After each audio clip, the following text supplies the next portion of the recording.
बहुत अरसा पहले की बात है।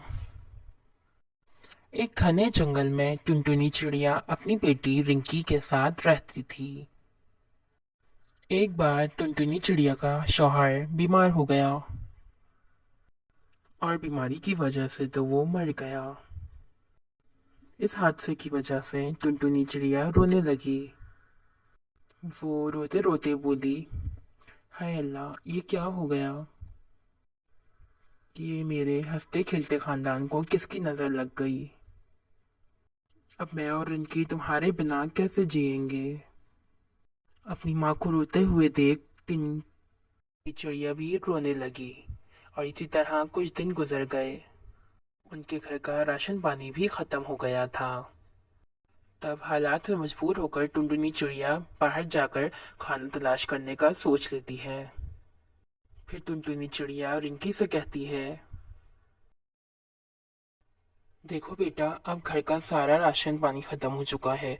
अब मजबूरन मुझे ही राशन का इंतजाम करना पड़ेगा। इसीलिए मैं खाने की तलाश में बाहर जा रही हूँ। मेरे वापस लौटने तक तुम घर पर रहो। मैं जल्द ही वापस आ जाऊंगी। उसकी बेटी कहती है, ठीक है माँ, मैं घर पर ही रहूंगी और कहीं नहीं जाऊंगी। बेटी का जवाब सुनते ही टुनटुनी चिड़िया खाने की तलाश में बाहर निकल गई। कुछ देर के बाद रिंकी चिड़िया के पास एक बुलबुल आती है और कहती है, अरे रिंकी बहन, बहुत दिन हो गए, तुम बाहर ही नहीं आई। चलो चलते हैं बाहर, थोड़ा घूम फिर लेते हैं और खेलते हैं। रिंकी कहती है, नहीं बहना, मैं तुम्हारे साथ नहीं जा सकती। माँ ने मना किया है मुझे। तो बुलबुल कहती है, यार रिंकी, माँ से इतना भी नहीं डरना चाहिए। तुम मुझे ही देख लो, मैं भी तो छुपके छुपाते माँ से बाहर निकल आई हूँ। मेरी माँ भी मुझे बाहर नहीं जाने देती। रिंकी को बुलबुल की बातों से थोड़ा हौसला आ जाता है और वो दोनों बाहर खेलने के लिए निकल जाते हैं। बाहर जाकर खूब खेलते हैं, बातें करते हैं और माँ के लौटने से पहले ही रिंकी अपने घर वापस आ जाती है।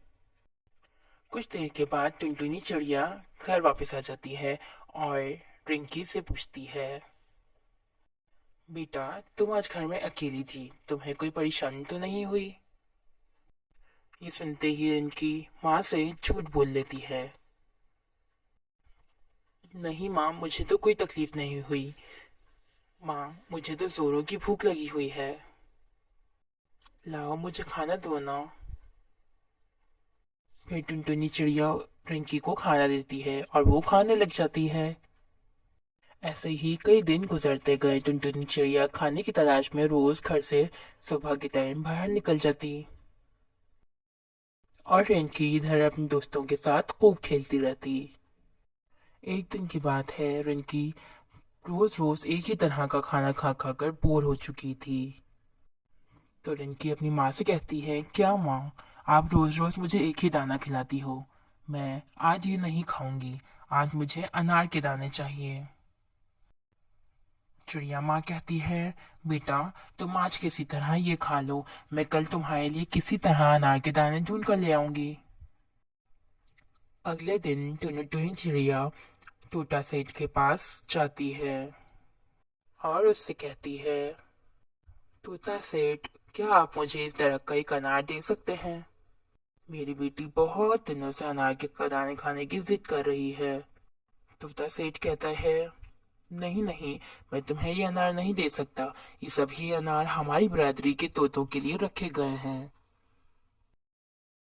चिड़िया माँ कहती है, तोता सेठ, ऐसा जुल्म मत करो, मेरी चिड़िया नाराज हो जाएगी। मेरी बेटी मुझे छोड़कर चली जाएगी, मुझ पे ऐसा जुल्म मत करो। टुनटुनी चिड़िया तोते के सामने गिड़गिड़ाने लगी, उससे मिन्नतें करने लगी। तोता सेठ कहता है, ठीक है, मगर इसके बदले तुम्हें एक काम करना होगा मेरा। चिड़िया कहती है, हाँ हाँ सेठ, मैं आपका हर काम करने के लिए तैयार हूँ। तो तोता कहता है, ठीक है, इस दरख्त के नीचे जो कांटे पड़े हुए हैं, तुम्हें वो हटाने पड़ेंगे, तभी तुम्हें अनार मिलेगा। इतना सुनते ही टुनटुनी चिड़िया दरख्त से नीचे आ जाती है। वहां बहुत सारे कांटे पड़े हुए होते हैं, जिन्हें वो एक एक करके हटाना शुरू करती है।